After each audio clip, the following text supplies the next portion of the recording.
Today's good question, Shayna asks, why don't members of Congress lose their pay if they can't come to a decision together instead of the way it is?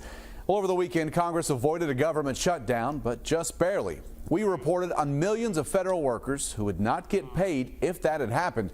Senators and representatives are not included in that list because the Constitution says they must be paid.